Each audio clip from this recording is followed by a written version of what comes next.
بينارو تماشوان البرنامج فات لهر جهكي بين أفدم وحمود و باش بمجرمة بحفتي تايبتا بنخشريك جبويك بونا سياسة أمريكا وتركيا لسوريا انكو دبرن هجمونا بكنايك مجرمة والقرهيك جي ومصطفى فؤاد عليكو اندامي كوميتا سياسية بارتيا كتيا كردستان سوريا والقال دكتور محمود عباس سياسة مداري كرد وروا لقال دكتور عبد الرحمن خليل سياسة مدار وريقوتو بشكرن تماشوان هجاهر برسك وجهبون كارن دريا هشنا كومنتان با ارستی میوانی برنامه بکن کنه هب آیا کراسترال سر اکران آرکیو ده من دمیده سر پخش رادیوی باسته پخش کرن دکتور محمود جمت دست پیف کن مشاره پیمانگه ها که امریکی بنابه هودسون تیدا نویسکاره کی وکم بیشن انسیاتیو که پیشکش کریش بوی پیش رو سوریش جبر آلوزیا روشا سوریه ایدی حمود شتکتی پیش بینی کرن ام نخشریا کو دبرن هجمونا تركيا وامريكا بكيك د جمارك قوناغ الجوري كون فيسكارد بجي بيمانجي بالاب كريا ودار باس بكم قوناغ اوكو ياباكا جي ديرا زوري بكشي درنا تاب مبادره بانسياتيف تشاوتين الخاندن قوناغ ان كوتيرا درباس بميك بيك د تشاشوبا برنامج دا قلت باش بكن قوناغ يكي ياباكا جي ديرا زوري وري بكشاندنو انجمنا لشكريا ديرا زوري جي قصد بكشو تولي ارتشا نشتيماني ببي او دبر رادستي بجن عربي دبري وري كرن تشاوى ببروجيت نخيني سلاوريز اشتركات والمباني دلارة كاك فؤاد وكاك دكتور طماشواني هجارة كاك دبنجها خدا او خاله او نساندنا وهاتيز بلاكرين سيرفي اصطها نساندنا كشغلي براستيم وك خيالك ميجوكا داخوازيكا كريو كتيروكا وشروبك سياسي وسر اساسي سكنيا يكي تركا اباخت نسانديا داخوازيا خوي وك يكي تركا نسانديا تبنجها كوي سياسي واستراتيجي صرناي طبعا یکی وقت مایکل دوران یه خودکریه بر پرسیاری ستوتا رجلاتی نابین برای انسانی که جمهوریه پارتیا جمهوریه زمانی بوش ده هناك سیاسی یعنی وقت وقتی نائب وزیر کی اما یعنی جمع یه وایت هاوس دبو به وجه سپید دبو ودك رخني بنا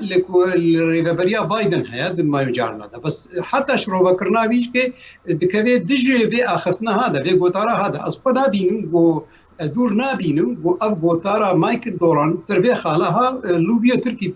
برندا بنيدا وك انستيتوتا كي وجبوني غوتي نابكي في غوتاري بخي جبر غوتي بنجها كاستراتيجي يعني يكي استراتيجي سياسي خوشك سر بسكني ويميزني بتشقاسي تشكي يعني نا كبي مجال سياسته دي حتى جو سر باخذي اولا اخفتنا بينا وقت قلت بيجي انه قرك مثلا يبكي جم دراز ان قصد جم دراز زوري هري وامي فرقه حفتا اباكن لويدي وكشيا هشتا اباكن ومي برن بيدي او سر بنجهنا آباد که انه امریکا و دبج برجواندیا خود روجلاتی نابین دو دروج آبای کردستان تمامی برده و تکیلیا به ترکیه و به ارتشا ترکیه يعني بقى جريدي وادوات تركي وكا هيئه تحرير الشام وانا وبشبرتيا وابكي ودوي اساسي دواد لشكري تركي وانا تمامي بيبي درازوري وامريكا بريجرفكي غوي خالها بكي يا دوا سرد سكني وقتي قلت امريكا ولبكي تركي طبعا وحمل برجونديه خو تكليه خو وجريداني خو بروسيا عرب جارك رخط بكي بري او جريداني ايرو تقريبا 10 صاله حتى اذكارم ديج مثلا بري او انقلاب اقول اردوغان تشوبو بوتين وخلاص كري بري وينا تكليه وانا بروسيا وينا له على اساس وينا هليني يعني خالنا ديني بري جوفيتش كي انه تركي وامريكا دوارك استراتيجي قال لك خرده فبا جريداينا كبي ان تجي روسيا دا دكتور نزاب بيوندي دكتور فؤاد را دكتور محمود را تبرين حتى دوباره بين بيرور كرن ما مست فؤاد فيدرت خازم نرين نتاج بزن أو إنسياتيفها شاوتي نرخان دروش رو بكرن بينجابن أنجو قناغ انترا در باس بيك جو أو كويا باكيش قصة دوري دور كرن يعني دكتور محمود عباس زور قلق دور ديتكو أب بينجاب بكباري بجي كرن ده لأجر أمريكا وتركيا هاف بكرن وبكباري بجي كرن ده أنا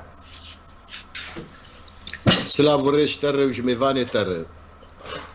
از ندوري دكتور محمود درم دفي مسألة دي يعني حتى جبرقة حتى إيرو تشتكي زلالي تشي نبوية ام روجانة دشوفينن تيكلية أمريكا بتركيا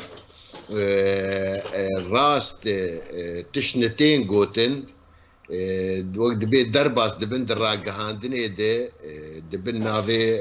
قال مصدر مسؤول يعني يكي قوتيه لي برنگكي براكتيكي برپرسياركي أمريكي يا اي تركي خودي بيفن البر قوتناوان مرة دسكنه كسي جوان نقوتي حتى آنها أو ناكوكي بردوامن تشتي هي رونشتني جديد نابينا وان دي فان هردو سيماهات شيبو يقل چارة سرية كي دقرن دانو ستندني وان قط نبونه ووقت بي جارنا و مروحات دانو ستندني فردكن تين بإقليم كردستان عراقي دشيورن درن قصدي درن أنا كسيد بينن درن ائتلافيد بينن وان پرسانا دکن که امی چاوا کاربن وقت به روشکی ببینن نه ترکی درباس به و نه امنی ترکی به تهدید کرن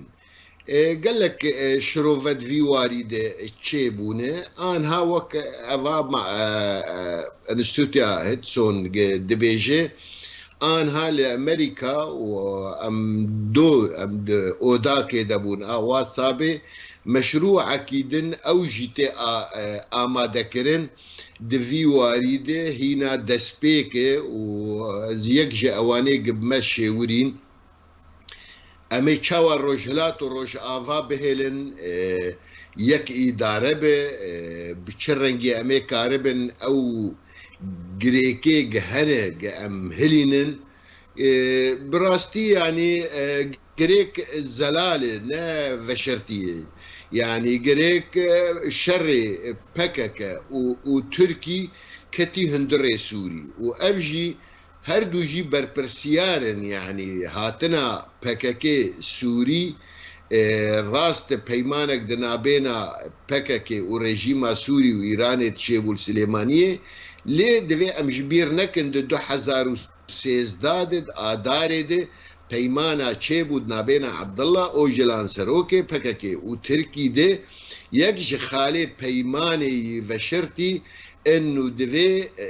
کوادر پککه جهندر ترکی درکوین و درکوین کی ده چون هاتن سوری و کردستان عراقی بالرول نيرو بدها درباز دبون وبناف يعني ترك زانن شقا درباز جيبونه وكينه او لهنجيوان اف بو برسغريكا وقتا اف بيمانات يعني ما مستا فؤاد بدري اف كامبين جاب حتى كو ابنسياتيف براستيك دور كرنا يا باكا وجدابونا انجمن الاشكاليه دير ازوريش قصدا زحمت ديتن نا زحمت نايديتن امريكا سيرفيا فيا كاردك يعني وك اقاداري للجمع هنا جا امريكا بهنك كسيبرر وك ابو عيسى قاد وقت بيت ثوار الرقه بري جمخا ورونشتنجي بيركرنا وندفيه نهزي خو نهبكن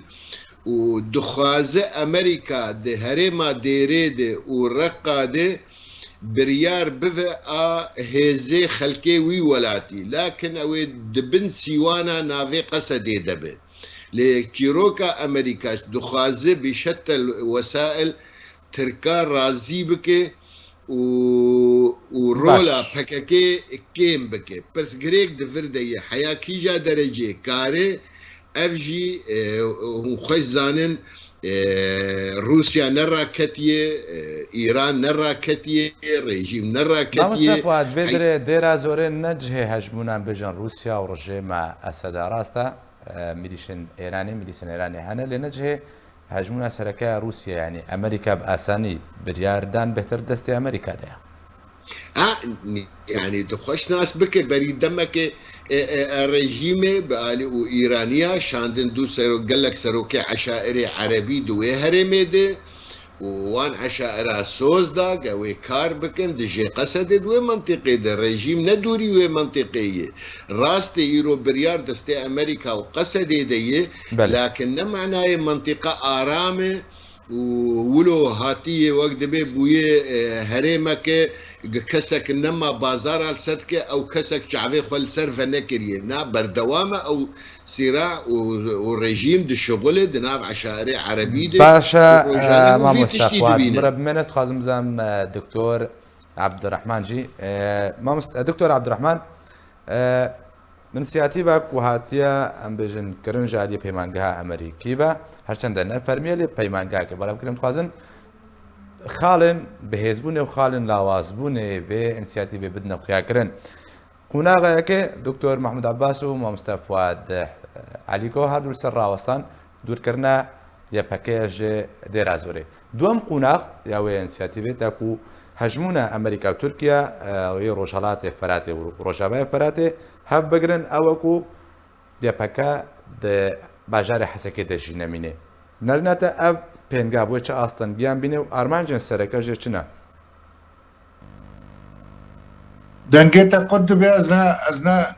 نبیزم دنگم بيزم دكتور ما مست دنگتا قد بیا والله دنگتا بزلالي دقه دكتور دنگه من هات دبهيزه مپرس سپینا گشتم پرس دكتور قوناغا دوم يا بين سياتيبا بيمانگها امريكي اوك ويا باكاج باجار حسكي وري دورخستن بيگومان پشتيكو جه باجار ديرا زوري وري دوركرنو انجمنا الاشكريه قصده يا باجار ديرا زورش قصده جدابي اگر هيكو يا باكاج باجار حسكي وري دوركرن چاستن بي فهم كر برساتا بس وقتی گوت خوشک لی بنره او انسیاتیوا گوان هذا درتیخن او برنامجی گوت بیجن وقتی خارطة الطريق مدبيرو باوريا مدى اف تشتكي رسمي حتى انها تنية اف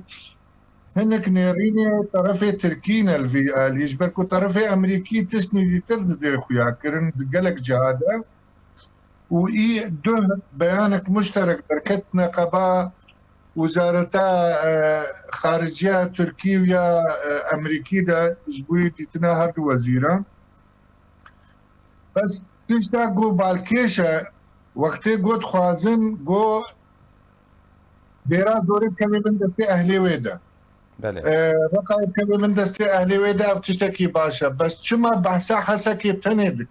شما بحسا عفريني ناكن شما بحسا سريكانية ناكن شما بحسا منطقات جديركي حتى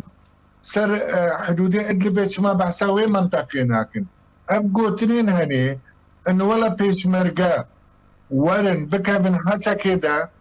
وطرفي دي تدي رازو ريب كبي طرف دستي وقوتي عشائري عربية منطقي ده وسر اتفاق نبي نقابات بيش مرقا وبيكي كده عم بيجن بيادي ده ويجاكي ام كأنه تب شركي نافخويتي تشتكي ايه ما ام غازن دام او مشكلة ما اساسي ام دزانن قد في هردو ضغطك تشي ببي اشترافي امريكي هاقا راست جديتك المسألة ده هبي جو او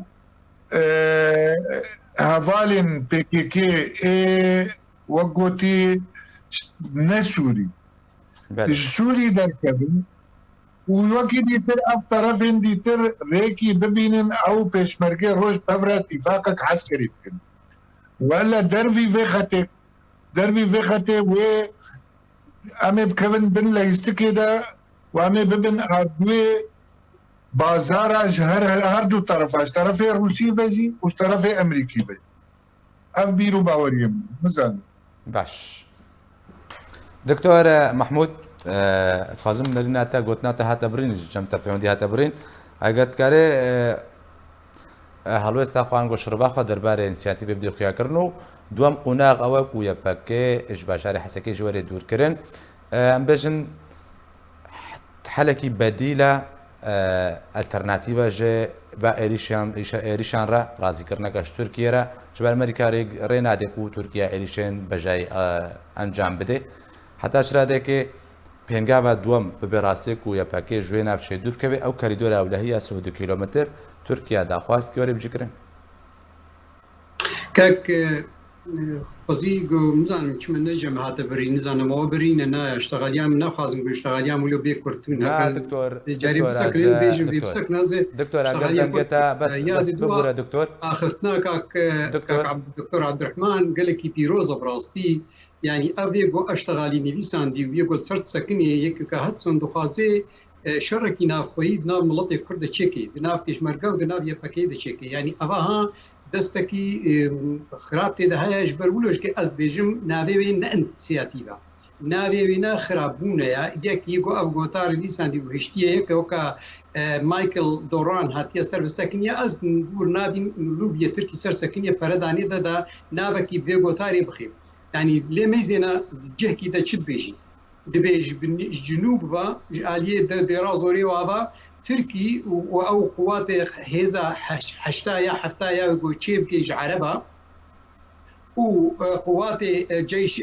لشكري نشتمانية جوز تركي تشيكي جوجبانيفا وبيشمرقي روج آواج آلية روجلاتها حموي إيريشي منطقة كردي بكن وإيريشي يفاكي بكن يعني تبينا تشاوات بيني قالوا بيشمرقا روج آوا وفعلا كفنا بيتشكا هذا شو رجكن يعني أباها أولا سمعتها بيشمرقي روج آوا خرادكن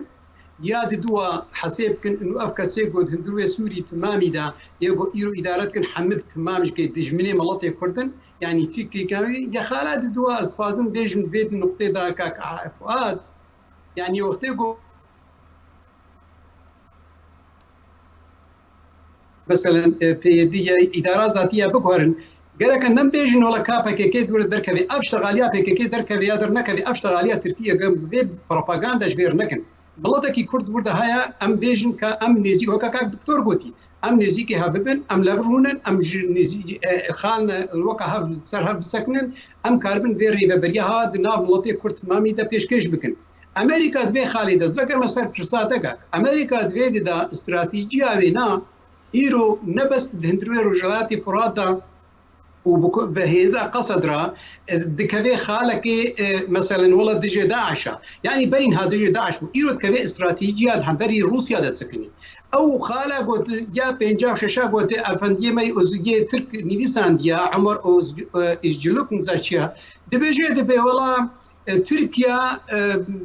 بحمه هذا خو استراتيجيه خو دجي روسيا أو يكج خالك وقال لك إنسانك براستي عصر الحجرية تجي ليش تغالية بيجي تيكلية تركي وروسي جهانا مستوايا وجده مليار حتى ويكنا صد 6 مليار دولار تيكلية نقباوادا يعني تميزين تركيا دولتها يك أمينة ناتو دو شري أوكرانيا دجي روسيا ناسكني حتى مثلا يا طياري بيرقدار داخويا كرن بشكل كي رساني قوتا تركيا قوم أفطا من روسيا قوتا روسيا قوم أفطا فروتنا أوكرانيا بريشر دمك قوم متعلقين تدنينا يعني أب خالي قوتيجي روسيا تسكني وكا درسوري دوانا دا أب أمريكا وناتو ليد ميزاني إنه وكا يعني وكا دولتك برجوانديا خوي نتوي ميجوكا خوي تاريخي يا ديروكي يا عثمانية تخوزي بقرين لا كبي برجوانديا استراتيجية ناتو دهمبري روسيا دا ومناد كبي تكليه أمريكي روسي دا يعني عفوا أمريكي تركي دا تمام سر قوتار سر بنجهنا آوات كي سر ميجوكنا وكأنه استراتيجية تركي وأمريكي هي وقت زماني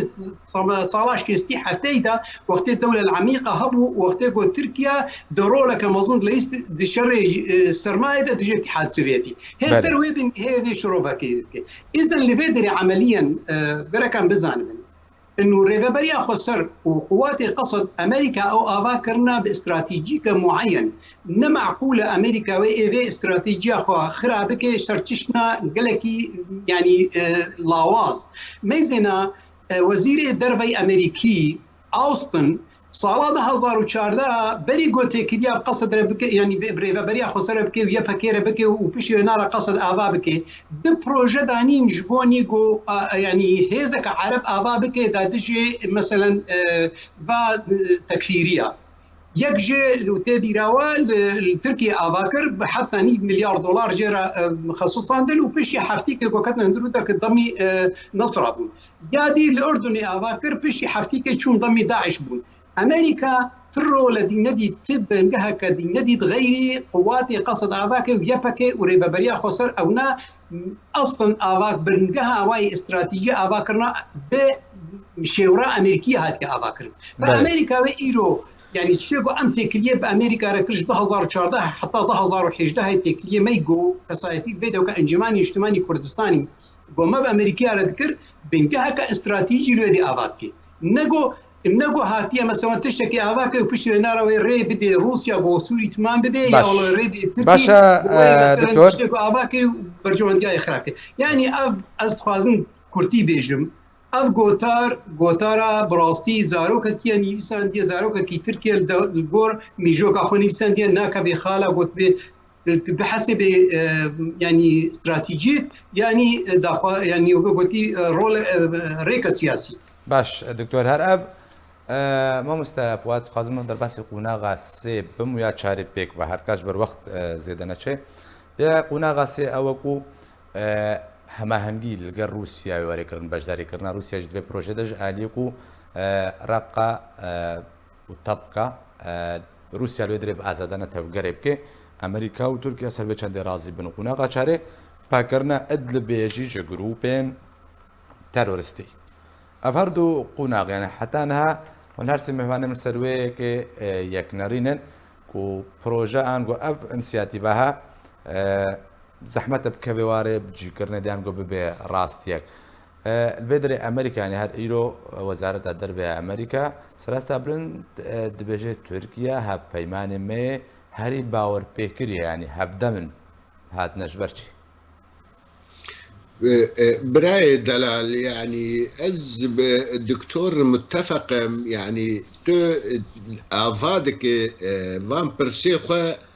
لسر دراساك تبنجه جيرتني دواري براكتيكي دي نا روسيا وامريكا في واري دي بيفينه ونا بنجه جير هي واز متفق بالدكتور امريكا هاتي في هرمي برنگکی استراتیجی لید نرنه اوی جه درکوه جبر اف هریم گلکی گرنگ جیر حتی جبو پرسگری که مثلا عراقی يعني امريكا دحسق قدام فيه هريم برده او ديسا شوناوان داعش بقري وبالتالي عراق بخطي هدداندن وامريكا استراتيجيه ويدا عراقي دي ناب هقوا خوين رجاندي وبمليارات دولارات صرف كانوا دفجة عراقي برده فاف هريم قريداي بهريم عراقي او جيق داعش تيدي خرطبو وخز بن دستي خوا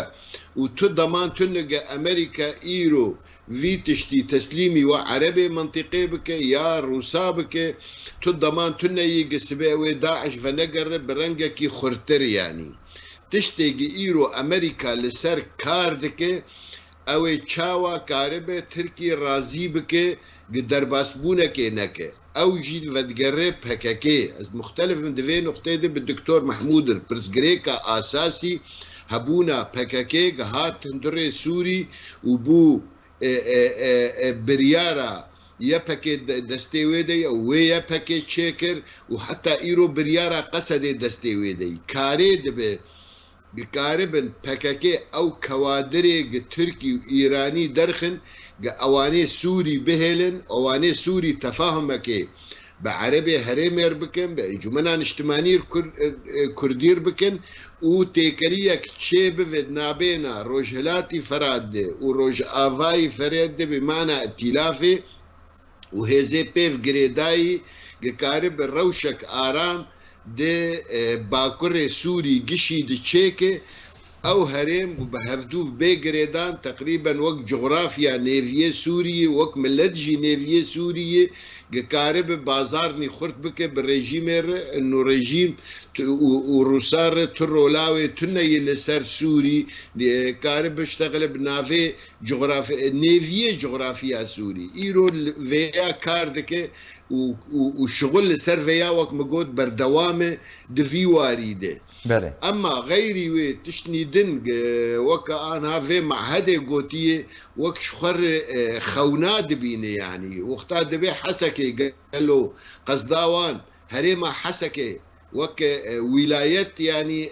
قصدك ولا وك باجار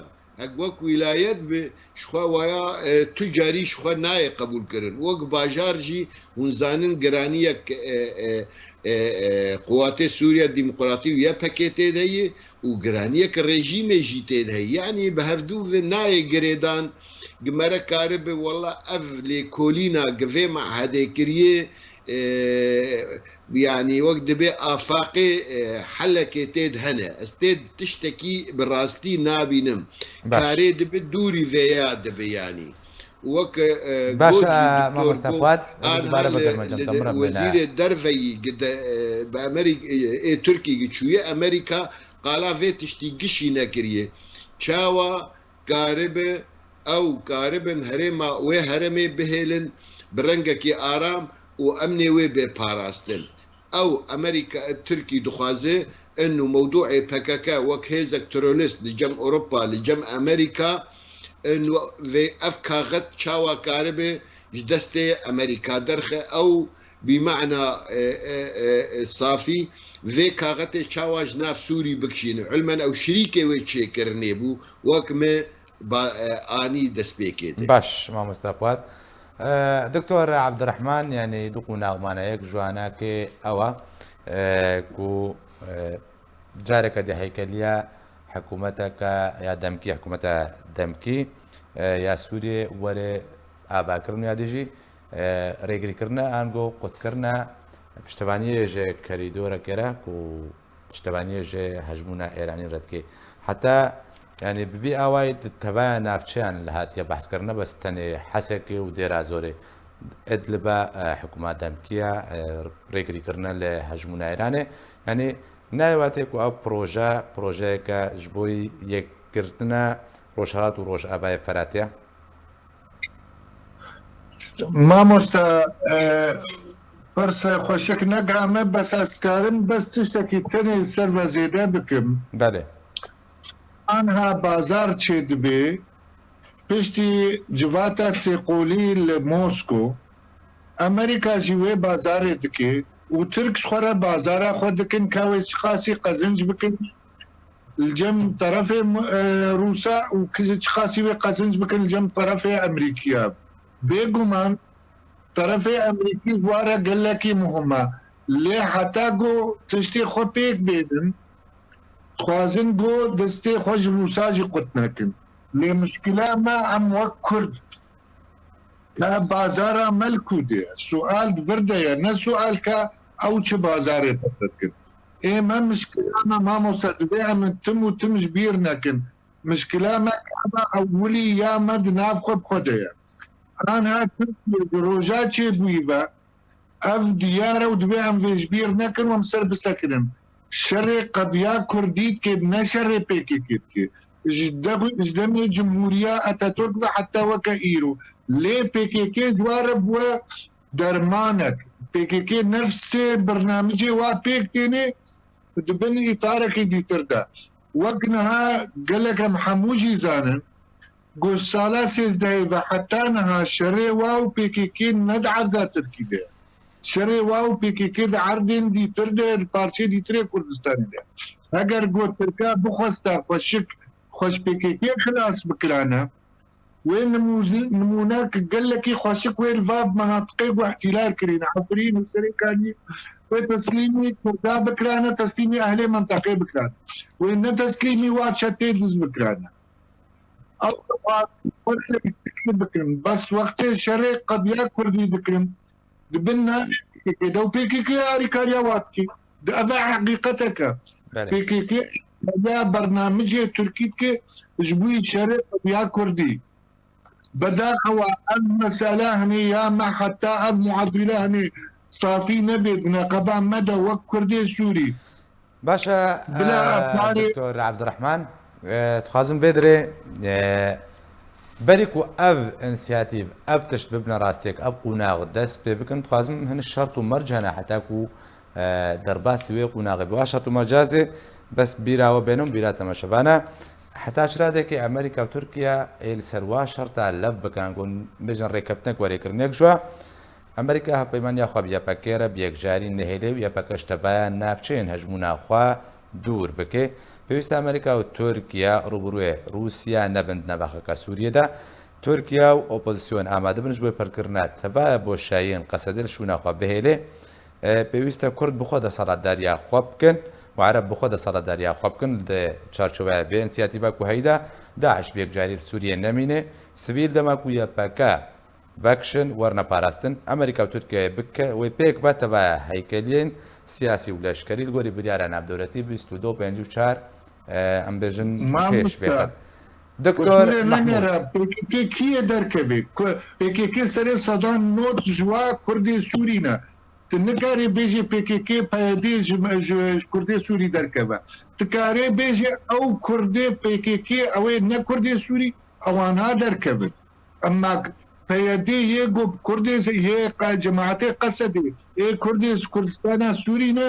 ئەوانە نکارێ بێژێ وا دەرکەوێت دوێت ڕێکی بینێ طریقاکی ببینێ ئەو ئەنکەسێ و ئەو پێشمەرگەی ڕۆژ وەک گوتی لوغەتێکی مشتەرەك ببینن تبدە اتفاقێکی بکرد ئەمە وەڵا کابلا دەرکەون وێ بکوڤە هەرن سوال ئەبە باش دکتۆر محمود نەرێتە ئەف شەرت و مەرجە وەرنە پێکانین حتاکو ئەف پێنگا بن کومە دەستپێکێدا بەحثکردن حتاوەکەنها بکەمناڕێ بجیکردنێدا ئەف شەرت و مەرج نابەر ئەمریکا دەوێت چێ بنیان نا چی شەرت و مەرج نهامشتەرە خوێندن دکتۆر سەرە دووبارە بکەم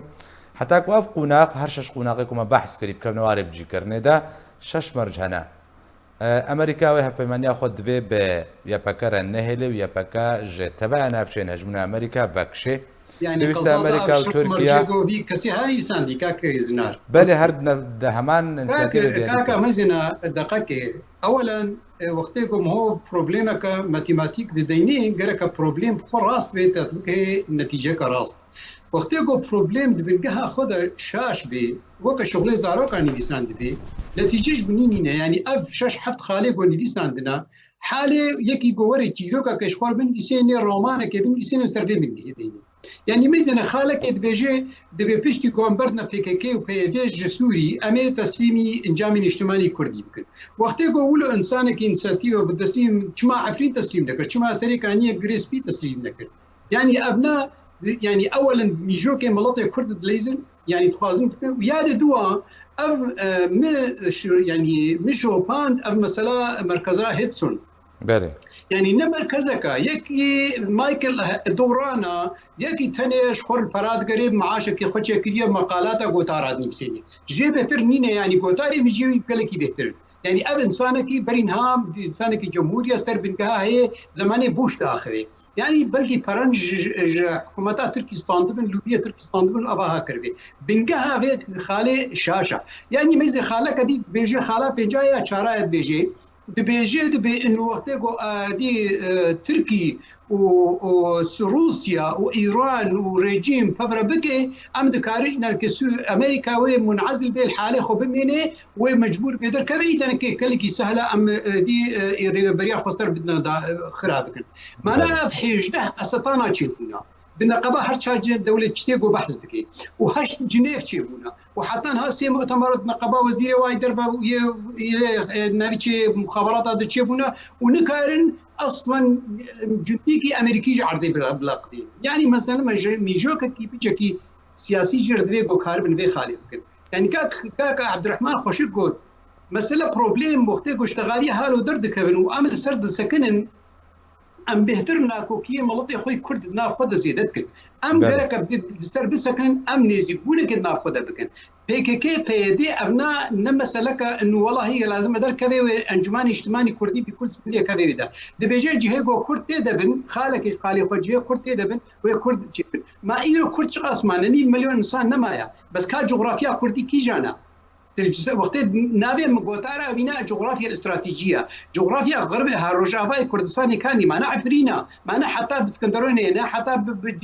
چای کورمێنجا حتى ديريكا حتى نيجيكي شدادية